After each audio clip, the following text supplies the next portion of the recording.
नमस्कार दोस्तों, स्वागत है आपका अपने YouTube चैनल पर जिसका नाम है राजतली क्लासेस बीकानेर। तो दोस्तों, पिछली वीडियो के अंदर हमने बताओ आपके शिवालिक कंप्लीट किया था। शिवालिक को कंप्लीट कर लिया था हमने पिछली वीडियो के अंदर। तो आपके चौस की बात की थी लास्ट के अंदर। आज हमें शुरू करना है आपके हिमालय का तीसरा प्रमुख भाग और अंतिम। हिमालय को कितने भागों में बांटा गया वापस बताओ आप। हिमालय को एक तो ट्रांस हिमालय के और एक आपके मुख्य हिमालय, तीसरा क्या है पूर्वांचल। ठीक है, ये तीन भागों में हमने बात की थी। ट्रांस को हमने कितने भागों में बांटा? तीन भागों के अंदर बांटा है। कौन कौन से? ट्रांस हिमालय में उपभाग क्या है? काराकोरम। और अगला भाग आप बताओ लद्दाख। मेरे लिखने से पहले बोलते रहो आप, ठीक है ना। तो लद्दाख। इसके बाद में हमने बात की थी लास्ट और अंतिम इसका जास्कर। ठीक है, मुख्य हिमालय को भी हमने तीन भागों के अंदर बांटा था। मुख्य हिमालय के आप तीन भाग बताओ कौन से? सबसे पहले हमने कौन सी बात की थी? वृहद हिमालय। बाद में हमने मध्य हिमालय की बात की थी जिसे लघु हिमालय कहते हैं, और इसे हिमाचल में ज़्यादा इसका विस्तार है, इस कारण इसको हिमाचल हिमालय भी कहते हैं। और लास्ट हमने कल बात की थी इसके अंदर शिवालिक। ठीक है, तो मध्य हिमालय के अंदर मैंने आपको पहाड़ों के कुछ नाम बताए थे। अलग अलग भाषाओं के अंदर अलग अलग कहते हैं। जम्मू कश्मीर में पीर पंजाल कहते हैं। आपका हिमाचल प्रदेश के अंदर क्या है? जम्मू कश्मीर में पीड़ ज़्यादा है और हिमाचल प्रदेश में धौलाधर। बर्फ क्या है? धड़ाधड़ धड़ा। हिम क्या है? धड़ाधड़ गिर रहे हैं, धौलाधर। यूपी के अंदर क्या है? मसूरी, नाग टिब्बा। और भूटान के अंदर ब्लैक माउंटेन, सिक्किम के अंदर डोकिया। ठीक है, बाद में शिवालिक के अंदर भी हमने यही बात की थी। शिवालिक के अंदर पहाड़ियों को क्या कहते हैं बताओ? शिवालिक के अंदर हिमाचल वाला इसमें नहीं कहेंगे। एक जम्मू कश्मीर को तो जम्मू हिल्स ही कहेंगे। हिमाचल की हम बात नहीं करेंगे, चलेंगे उत्तराखंड के अंदर। यहाँ पर हिमाचल की कोई स्थानीय नाम नहीं है। उत्तराखंड के अंदर हम क्या कहेंगे बताओ? उत्तराखंड के अंदर हम कहेंगे दूधवा धांग। ठीक है, और बाद में अब नेपाल में कहेंगे चूड़िया घाट। अरुणाचल में क्या है? दाफला अबोर मीरी मिस्मी। दाफला किसको कह रहा है? अबोर को कह रहा है कि मीरी मिस्मी। मीरी मेरे को क्या करती है? मिस करती है। दाफला अबोर मीरी मिस्मी। बाद में हमने बात की थी कि आपके शिवालिक के अंदर पश्चिमी जो भाग है वहां पर क्या है? दून कहलाता है। वो घाटी क्षेत्र दून कहलाता है। इधर वाला द्वार कहलाता है। और लास्ट में हमने बात की थी चोस क्या है? आपके पंजाब और हिमालय के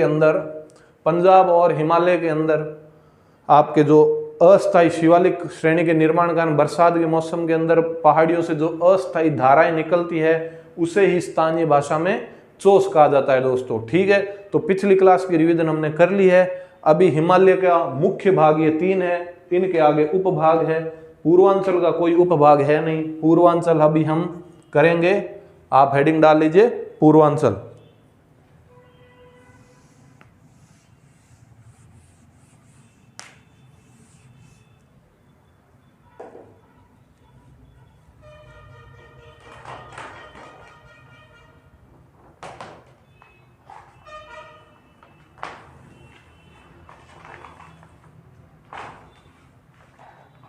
तो पूर्वांचल भाग कौन सा है दोस्तों? ये जो भाग है ना अपना पूर्वी भाग, पूर्वांचल। ये देखो, अरुणाचल प्रदेश, नागालैंड, मणिपुर, मिजोरम, त्रिपुरा, ये अपना क्या है?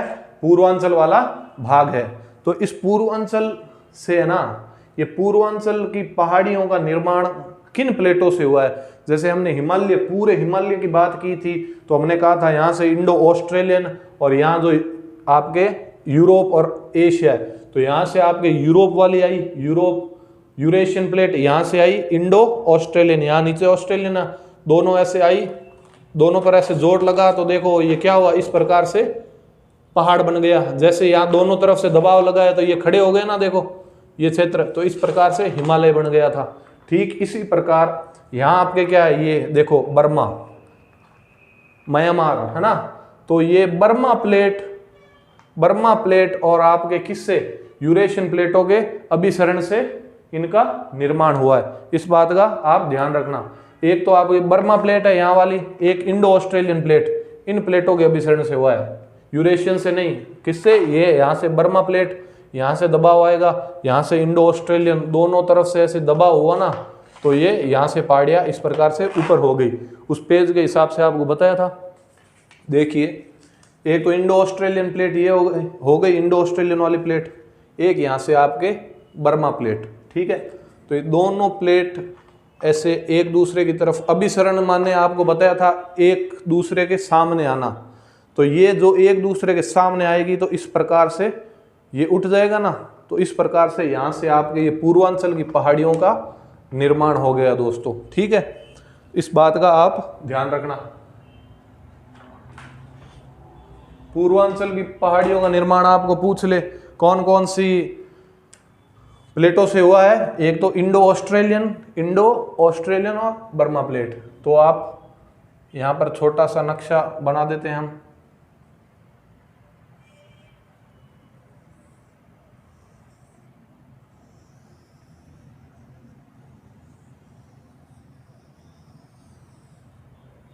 ठीक है, तो ये प्लेट, ये यहाँ पर जो पहाड़ियाँ है ना, ये सबसे ऊपर यहाँ पर क्या है? नागालैंड, यहाँ मणिपुर, ये मिजोरम, ठीक है। तो यहाँ पर क्या है? पूर्वांचल की पहाड़ियाँ, इनमें अलग अलग पहाड़ियाँ हैं। नागालैंड के अंदर नागा पहाड़ियाँ हैं आपके, या मणिपुर के अंदर मणिपुर पहाड़ियाँ हैं, मिजोरम के अंदर मिजो पहाड़ियाँ, ठीक है। तो अभी हम, आप समझ गए होंगे, अभी हम इसके बारे में नोट्स बना लेते हैं दोस्तों।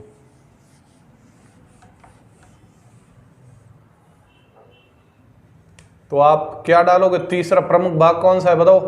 पूर्वांचल। पूर्वांचल, पूर्वांचल आप लिखिए, यह पहाड़ियां भारत के पूर्वी भाग में स्थित हैं, ठीक है। यह बलुआ पत्थरों से निर्मित है। ये कौन से बलुआ पत्थरों से? इन पहाड़ियों का पूछ ले किन से निर्मित है, तो ये बलुआ पत्थरों से निर्मित है दोस्तों। और कौन सी प्लेटों से इनका निर्माण हुआ है बताइए? यहां से आपके इंडो ऑस्ट्रेलियन आई है और यहां से आपके बर्मा प्लेट आई है, तो दोनों तरफ से दबाव हुआ, तो बीच वाला क्षेत्र है वो ऊपर की तरफ उठ गया, और उस उठे हुए भाग को ही हम पूर्वांचल कहते हैं, ठीक है। तो ये बलुआ पत्थर से निर्मित है, और देखिए इसका, इस क्षेत्र का निर्माण इंडो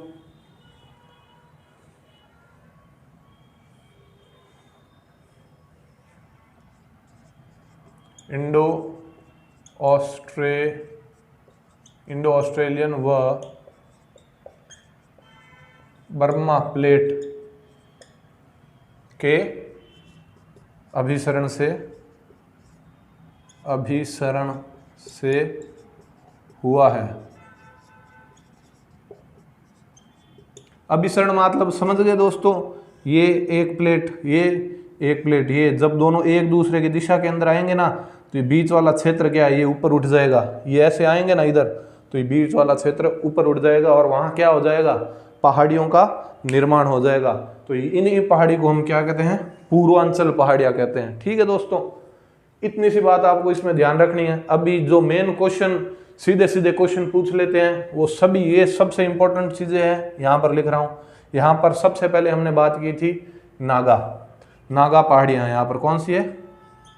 नागा पहाड़ियाँ। नागा पहाड़ियाँ की आपको सबसे ऊंची चोटी पूछ ले, सबसे ऊंची चोटी, सबसे ऊंची चोटी कौन सी है दोस्तों बताओ? सरामती, सरामती, ठीक है। तो यहाँ हमने बात की थी ना, ये भाग इस प्रकार से मान लो आप। तो यहाँ सबसे ऊपर नागालैंड था, नागालैंड के बीच में यहाँ पर आपके मणिपुर था। क्या था? मणिपुर। मणि से समझ जाओगे ना आप, मणिपुर ये आपके मिजोरम। ठीक है, मिजोरम हो गया। अब आप बताओ, अगली मेन पहाड़ी है यहाँ आपके नागा पहाड़ियाँ। नागालैंड में नाम से ही पता चल रहा है आपको। अब मिजो पहाड़ियाँ लिखिए आप, मिजो। मिजो को लुसाई पहाड़ी भी कहते हैं, तो ये भी लिख ले, मिजो पहाड़ी या लुसाई पहाड़ियाँ। ठीक है, इनकी सबसे ऊंची चोटी पूछ लिया आपको दोस्तों तो ब्लू माउंटेन या ब्लू पहाड़ी कहते हैं, ब्लू माउंटेन मिजो पहाड़ी की सबसे ऊंची चोटी है। और यहाँ पर ही देखो दोस्तों, इस वाले क्षेत्र है ना, ये सीमा जो बनाता है ये, यहाँ पर आप आगे लिख लीजिए, ये थोड़ा हम बाद में लिख लेते हैं, पहले इसको लिख लो आप। नागा पहाड़ियाँ लिख लिया आपने, मिटाकर बाद में लिख लेते हैं नागा पहाड़ियाँ। तो नागा कैसे आप इस प्रकार से ध्यान रख लो कि नागा पहाड़ियाँ, नागा पहाड़ियों की सबसे ऊंची चोटी क्या है? सरामती। तो हम छोटा बच्चा नंगा होता है तब उसको कहते हैं ना, यार कपड़े पहन ले, क्या शर्म नहीं आती तेरे को? शर्म नहीं आती? नंगा क्यों घूम रहा है? शर्म नहीं आती क्या तेरे को? कपड़े पहन ले। छोटे बच्चे कहते हैं ना, हम घर में हमारा कोई छोटा लाडला भाई बहन हो तो उसको हम कहते हैं ना, नंगा क्यों घूम रहा है, शर्म नहीं आती? तो इस प्रकार से आप रिलेट करके आप नागा पर्वत की सबसे ऊंची चोटी सरामती। मिजो, ये मिजो पहाड़ी को लुसाई पहाड़ी भी कहते हैं, ब्लू माउंटेन इसको कहते हैं। ठीक है, और आप यहाँ पे ध्यान रखो दोस्तों, एक ये नागा पहाड़ी और मणिपुर पहाड़ी है ना, यहाँ बीच में एक श्रेणी और है इन दोनों के बीच में, बराइल। यहाँ क्या है? इस प्रकार आप लिख रहे हो ना, यहाँ पर पास में आप क्या है, इस प्रकार का छोटा सा नक्शा बना लीजिए जिससे कि आपको क्या है, याद हो जाएगा ढंग से। बराइल, तो आप यहाँ लिख लो नागा पहाड़ी व मणिपुर पहाड़ियों के मध्य बराइल श्रेणी है। ये देखो, याद अपन किसी को ये याद नहीं रहता है, ऊपर नागालैंड ऊपर है, नागालैंड के नीचे मणिपुर है, मिजोरम है। तो एक ट्रिक बताता हूँ दोस्तों, ध्यान रखो आप। नाग के पास क्या होती है? मणि होती है। नाग के पास क्या होती है? मणि। नागमणि कहते हैं ना। नाग के पास क्या है? मणि है। और मणि अगर हमको मिल जाए तो क्या आ जाए? मजा आ जाए। मणि बहुत महंगी होती है, अगर वो हमें मिल जाए तो क्या मजा आ जाए ना। तो नाग के पास क्या है? मणि है। मणि मिल जाए तो मजा आ जाए। इस प्रकार से आप याद रख लेना, ऊपर से नीचे वाला क्रम। तो ठीक है, नाग शर्म नहीं आती है। इस प्रकार से मिजोरम ब्लू माउंटेन इसकी सबसे ऊंची चोटी है, नागा पहाड़ी और मणिपुर पहाड़ियों के बीच में बराइल श्रेणी है। ठीक है,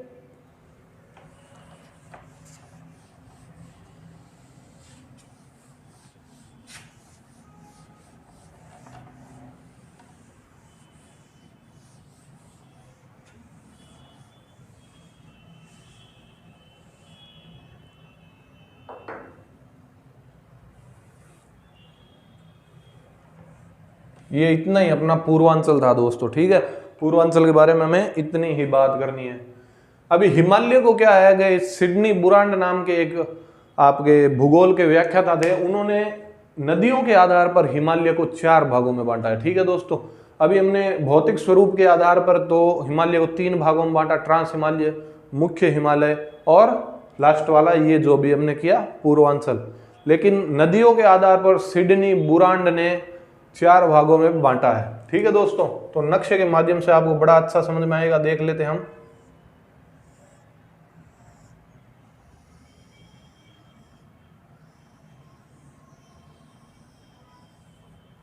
ऊपर की बात करनी है तो ऊपर वाला नक्शा ही ध्यान रखें हम।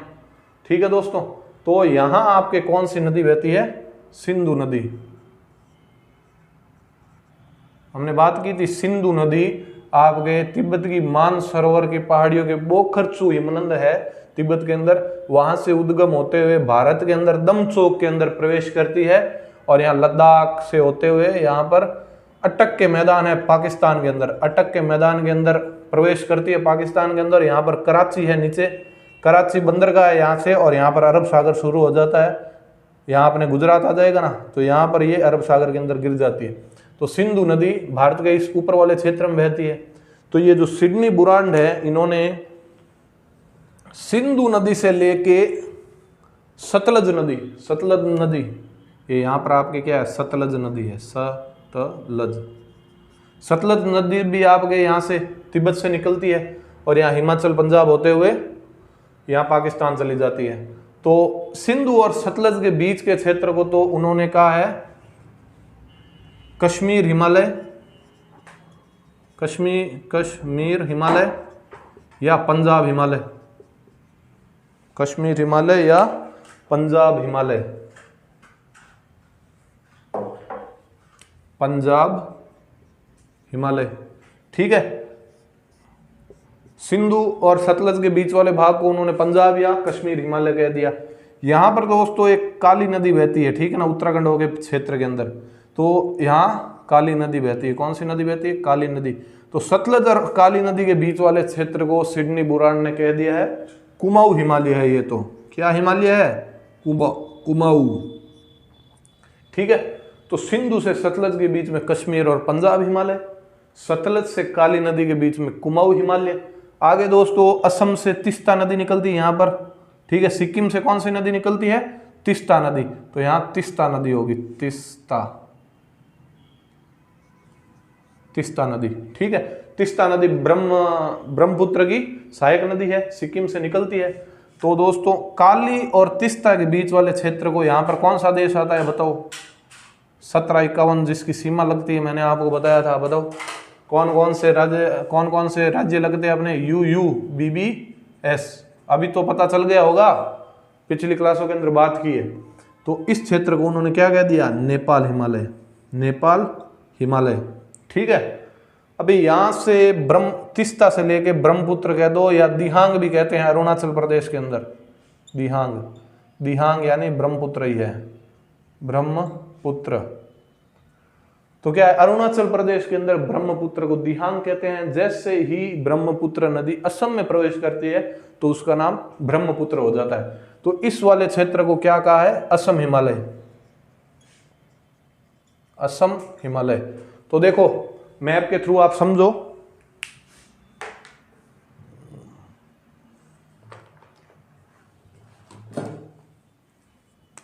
ठीक है। सिंधु से सतलज के बीच वाले क्षेत्र को हम कहते हैं कश्मीर या पंजाब हिमालय। सतलज से लेके काली नदी वाले को कुमाऊं हिमालय कहते हैं। काली से तीस्ता को नेपाल, और तीस्ता से दिहांग के बीच वाले क्षेत्र को असम हिमालय कहते हैं। तो ये आधार नदियों के विभाजन के आधार पर हिमालय का विभाजन है, सिडनी बुरांड ने किया है, ठीक है। तो समझ गए होंगे आप। अभी थोड़ा लिख लेते हैं हम।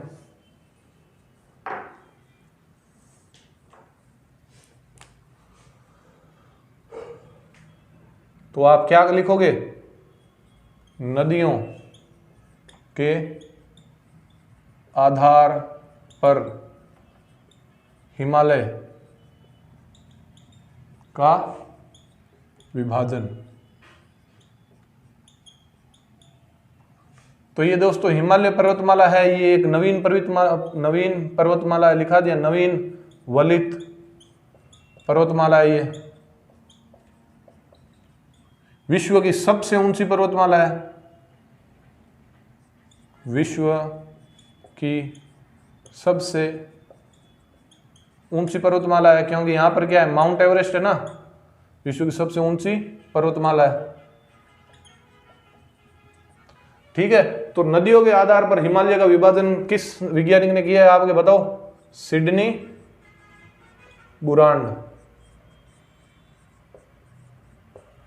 बुरांड ने यह विभाजन किया है। तो आप एक प्रकार से ऐसे सीधे डब्बे बना लो जिससे आपको आसानी से याद रह जाएगा। वो भी हमने भारत के नक्शे के आधार पर समझ लिया, लेकिन याद करने के लिए आप इस प्रकार से कर सकते हो। यहाँ ऊपर ये नदी, ठीक है, ये नदी कौन सी है? सिंधु नदी। और यहाँ हम बना देते हैं आपके सतलज। और सतलज से आपकी क्या हो जाएगी, काली, काली से क्या हो जाएगी, तिस्ता, तिस्ता से ये कौन सी हो जाएगी, दिहांग या ब्रह्मपुत्र, या ब्रह्मपुत्र। ठीक है दोस्तों, तो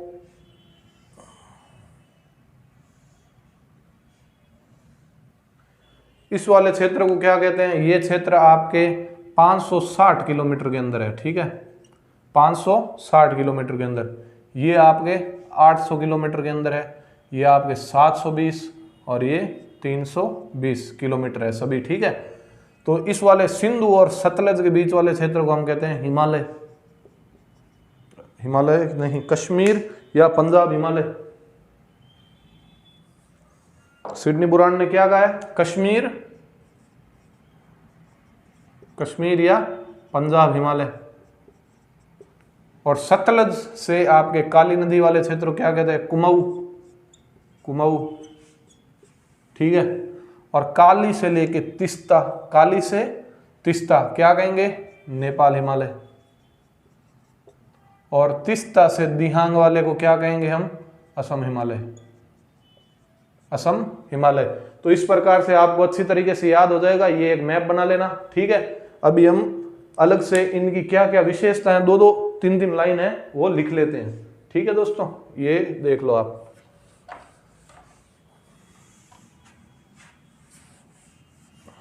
तो पहला भाग सिडनी बुरांड के अनुसार आप लगाओ, पहला भाग कौन सा है,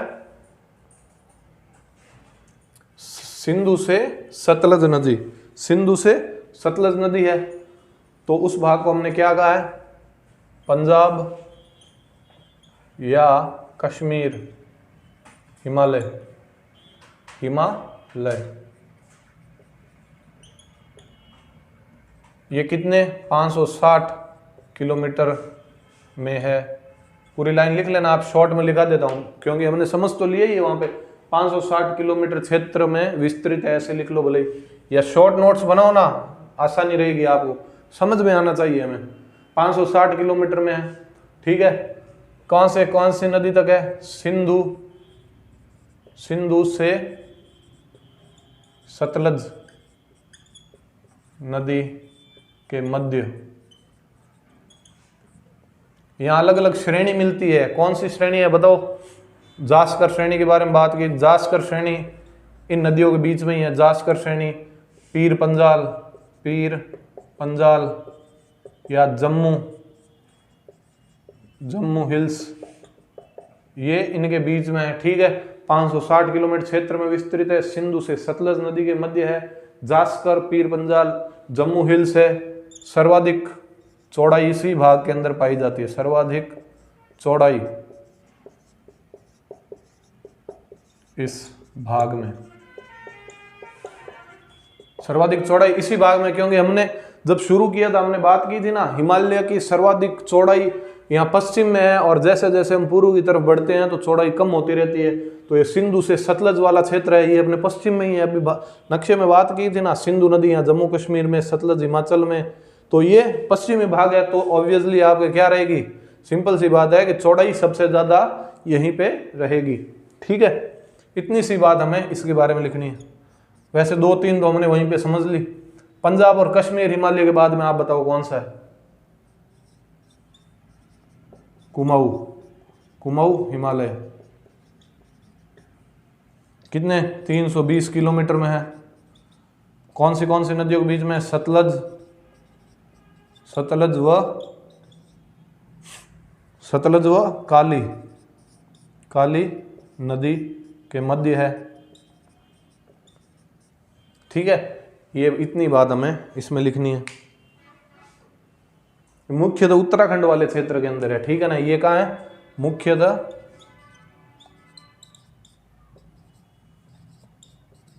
उत्तराखंड राज्य में, उत्तराखंड राज्य में मुख्यतः कहाँ है भाई साहब बताओ, ये उत्तराखंड में। ठीक है, अगला भाग बताओ, कुमाऊं के बाद में, कुमाऊं के बाद में क्या बात की हमने, नेपाल हिमालय।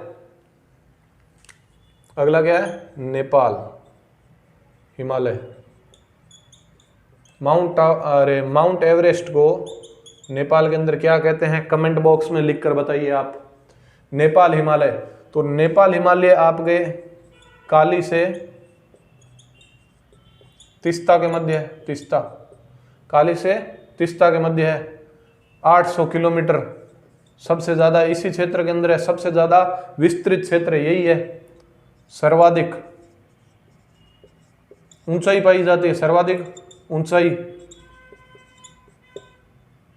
इस भाग में, सर्वाधिक ऊंचाई है इस भाग के अंदर, ठीक है। क्योंकि यहां पर क्या है, यहां पर उसमें सबसे पहले आपके पंजाब या कश्मीर हिमालय में सबसे ज्यादा चौड़ाई है, इस भाग में सबसे ज्यादा ऊंचाई है, क्योंकि यहां पर कौन से पर्वत मिलते हैं बताइए आप, mount Everest, mount Everest, Kanchenjunga, इसकी कितनी बताइए आपको, 88, 48 या कहीं कहीं 88, 49 हो गया, और कंचनजंगा की कितनी बताइए आपको, 85, 86, या कहीं कहीं वो एक भी है लेकिन वो भी लेटेस्ट में ये है, ठीक है। माउंट एवरेस्ट, कंचनजंगा, ये पहाड़ियां हैं, इसलिए यहाँ पर सर्वाधिक ऊंचाई पाई जाती है। और लास्ट भाग हमने कौन सा लिखा है, असम हिमालय, असम हिमालय, लगाओ असम हिमालय, असम हिमालय। असम हिमालय आपके कितने क्षेत्र में विस्तृत है बताओ। असम हिमालय किस से किस नदी तक है आपके, तीस्ता से दिहांग, दिहांग, चौड़ाई सबसे कम, ऊंचाई भी क्रमशः घटती है। ऊंचाई भी क्या है इन पहाड़ियों की, जैसे जैसे पूर्व की तरफ बढ़ेंगे तो आपके घटती जाएगी, इतनी ही बात इनके बारे में करनी है हमें, असम हिमालय, ठीक है। तो नदियों के आधार पर अपना विभाजन हो गया है। आगे आप बात करते हैं अगली। तो अपना हिमालय क्या है दोस्तों, कंप्लीट हो गया, हिमालय टॉपिक कंप्लीट हो गया है। अभी लास्ट पॉइंट आप डाल लो, हिमालय की कुछ महत्व, हिमालय का क्या महत्व है, हिमालय का महत्व, अगर हिमालय नहीं होता तो क्या होता, या हिमालय है तो हमें क्या फायदे हैं, ठीक है। तो आप बताओ, हिमालय एक तो आपके प्राकृतिक सीमा बनाता है हमारी, हिमालय देखो हमें ऊपरी साइड के अंदर एक प्रकार से हमारी ये क्या है, सीमा है दूसरे देशों के साथ, ठीक है। तो यह भारत की उत्तरी क्षेत्र, भारत के उत्तरी क्षेत्र में प्राकृतिक सीमा बनाता है, प्राकृतिक सीमा बनाता है, ठीक है। और क्या है दोस्तों, हिमालय के उस साइड चीन, बाद में ऊपर मंगोलिया, रूस आते रहेंगे, तो साइबेरिया कहां पर है, रूस के अंदर। तो साइबेरिया के मैदानों के अंदर ठंडी बर्फीली हवा चलती है, जो क्या उत्तर से दक्षिण की ओर बढ़ती है, ठीक है। लेकिन वो हिमालय ऐसे ऊपर उठा हुआ है ना हिमालय, तो हिमालय की पहाड़ियों से टकरा कर वहीं पे ही रुक जाता है, अपने भारत के मुख्य क्षेत्र के अंदर वो साइबेरिया की हवा आ नहीं पाती है। अगर साइबेरिया की हवा को ये अपने मुख्य हिमालय रोकता नहीं, अपना हिमालय, तो भारत के अंदर भी क्या है, भारत के अंदर भी बहुत ज्यादा ठंड पड़ती, या मान लो बर्फीली हवा चलती, बर्फ वाला क्षेत्र होता, यहाँ पर मरुस्थल, आपको देखो हिमालय पर्वतमाला के हमने उस साइड मुख्य वृष्टि छाया क्षेत्र के अंदर हमने बात की थी, लद्दाख का मरुस्थल है, वो कैसा मरुस्थल है, ठंडा मरुस्थल है, बर्फ गिरती है वहां पर, एक प्रकार के शुष्क परिस्थिति वहां पर पाई जाती है। लेकिन साइबेरिया की पवनों को ये रोक लेता है, तो भारत की उन पवनों से रक्षा होती है। उत्तर से 1 पॉइंट 2 पॉइंट लगा लो इस प्रकार से, उत्तर से आने वाली साइबेरिया ठंडी पवनों को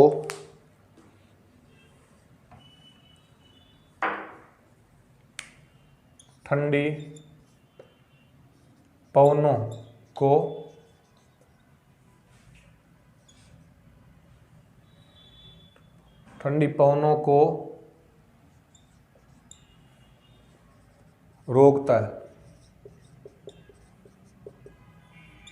एक और मान लो बहुत सी नदियां निकलती है, यहाँ स्थित हिमनदों से भारत की प्रमुख नदियों का उद्गम होता है। जैसे गंगोत्री से गंगा नदी, यमुनोत्री से यमुना नदी, और भी बहुत से इसके फायदे हैं भाई। ये एक प्रकार से पर्यटन का स्थल भी है, लोग यहाँ पर घूमने जाते हैं तो हमारी रेवेन्यू बढ़ती है पर्यटन के रूप में। यहाँ पे बहुत से मंदिर है तो मंदिरों के अंदर भी लोग जाते हैं, और भी बहुत से इसके हिमालय के फायदे हैं। हिमालय भारत को क्या है, उपमहाद्वीप की संज्ञा प्रदान करने में सहायक है। एक लिख लीजिए, हिमालय भारत को उपमहाद्वीप की संज्ञा देने में सहायक है। हम कहते हैं भारतीय उपमहाद्वीप, क्या कहते हैं दोस्तों, भारतीय उपमहाद्वीप। तो आप बताओ उपमहाद्वीप किसको कहते हैं? अभी हम कोई क्रिकेट मैच देखता है तो उसमें कहते हैं भारतीय उपमहाद्वीप की टीमें स्पिन बहुत अच्छा खेलती है, भारतीय उपमहाद्वीप के बैट्समैन बहुत अच्छे होते हैं। तो ये बार बार कहते हैं भारतीय उपमहाद्वीप उपमहाद्वीप। तो उपमहाद्वीप का आखिर मतलब क्या है बताओ? किसी को अगर पता है तो बिल्कुल कमेंट बॉक्स में लिखकर बताइएगा। आप बिल्कुल, आपके कमेंट्स देखे जाएंगे। और अगर किसी को कुछ समझ में नहीं आए तो वो भी आप कमेंट बॉक्स में जरूर लिख के बताएं। चाहे जब भी आप ये वीडियो देख रहे हैं आपका सॉल्यूशन जरूर बताया जाएगा। तो दोस्तों उपमहाद्वीप क्या है? उपमहाद्वीप एक महाद्वीप के अंदर, जैसे कितने महाद्वीप है, 7 महाद्वीप है ना, एशिया, उत्तरी अमेरिका, दक्षिणी America, Africa, Europe, Australia, Antarctica. तो महाद्वीप के अंदर अपनी अलग पहचान रखने वाले क्षेत्र को उपमहाद्वीप कहते हैं। महाद्वीप के अंदर अपनी अलग पहचान रखे उसको क्या कहते हैं? उपमहाद्वीप कहते हैं। तो इस नक्शे के थ्रू आप समझो, देखो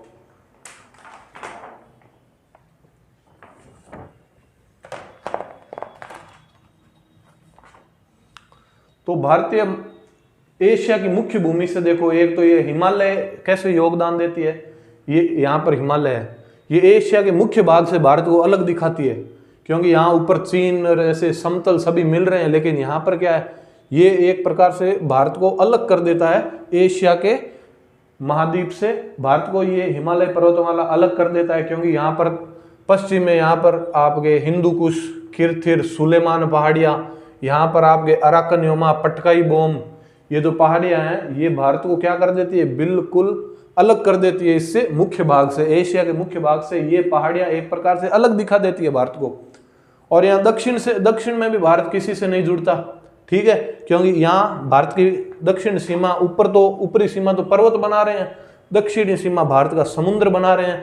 तो ये नीचे जो आपके इंडोनेशिया है, इन सब देशों से क्या है, भारत को अलग करता है। तो भारत एक एशिया महाद्वीप के अंदर भारत अपनी अलग पहचान रखता है, इसलिए भारत को उपमहाद्वीप कहते हैं। उपमहाद्वीप यानी जो एक महाद्वीप के अंदर अपनी अलग पहचान रखे।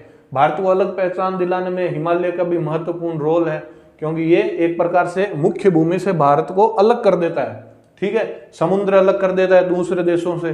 तो इस कारण भारत को उपमहाद्वीप कहा जाता है। तो समझ गए होंगे दोस्तों आप। तो अभी आप लिखिए भारतीय उपमहाद्वीप, भारतीय महाद्वीप, जो महाद्वीप में अपनी अलग पहचान रखे। सिंपल लैंग्वेज में लिखो, आपको समझ में आना चाहिए, क्योंकि क्वेश्चन हमारे क्या है, सीधे ऑप्शनल आएंगे। फर्स्ट ग्रेड हो चाहे सेकंड ग्रेड हो, रीट हो, ग्राम सेवक हो, तो जितनी आसान भाषा के अंदर, जितनी आप मेरी भाषा में भी मत लिखिए, अगर आपको खुद की भाषा और अच्छे से लिख सकते हो, समझ में आए, तो आपको समझ में आनी चाहिए, ठीक है, उस प्रकार से लिखिए, ताकि आपको वापस क्या रिवीजन करने के अंदर बड़ी आसानी हो। तो जो महाद्वीप में अपनी अलग पहचान रखे उसे उपमहाद्वीप, महाद्वीप कहते हैं। भारत को पश्चिम में किरथिर, हिंदुकुश,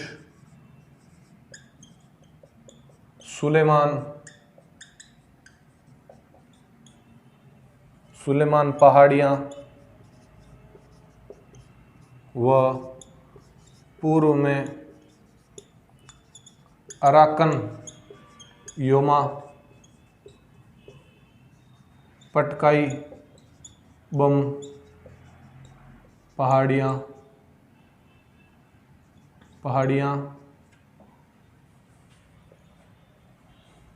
एशिया के मुख्य भाग से अलग करती है।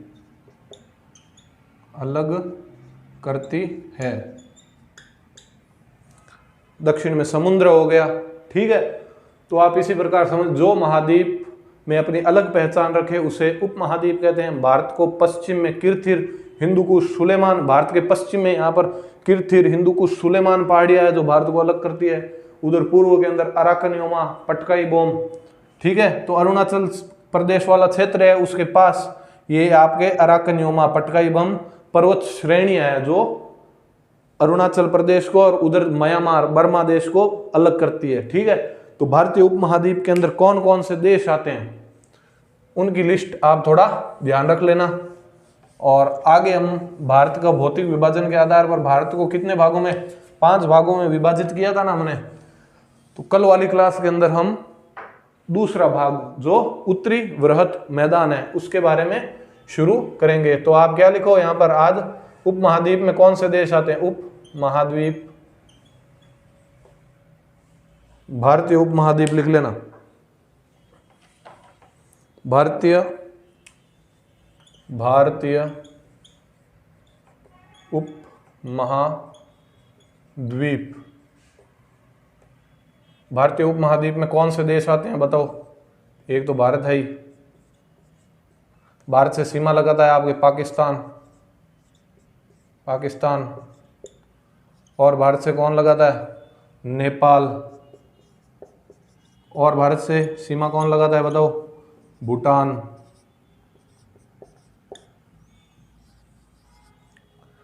भारत से पाकिस्तान, नेपाल, भूटान, और आप लिख लीजिए श्रीलंका।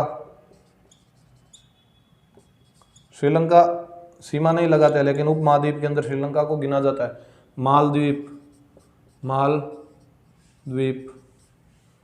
नेपाल लिख लिया, भूटान लिख लिया। भारत, पाकिस्तान, नेपाल, भूटान, भारत, पाकिस्तान, नेपाल, भूटान, श्रीलंका, मालदीव, ठीक है। तो चीन, और इस बात का ध्यान रख लेना, चीन और म्यांमार इसके अंदर नहीं आते हैं, क्योंकि भारतीय उपमहाद्वीप हिमालय के उस तरफ हो गया चीन, और यहाँ अराकन योमा के उस साइड हो गया म्यांमार। तो ठीक है, ये कुछ प्रमुख देश हैं जो आप भारत के उपमहाद्वीप क्षेत्र के अंदर आते हैं, ठीक है दोस्तों। तो भारतीय उपमहाद्वीप के बारे में कल हम शुरू करेंगे, उत्तरी मैदानी प्रदेश। तो वीडियो आपको पसंद आ रही है दोस्तों, तो इसको आगे से आगे बढ़ाने में हमारा सहयोग कीजिए और अपने चैनल को आगे से आगे बढ़ाइए। मिलते हैं हम दोस्तों अगली वीडियो के अंदर।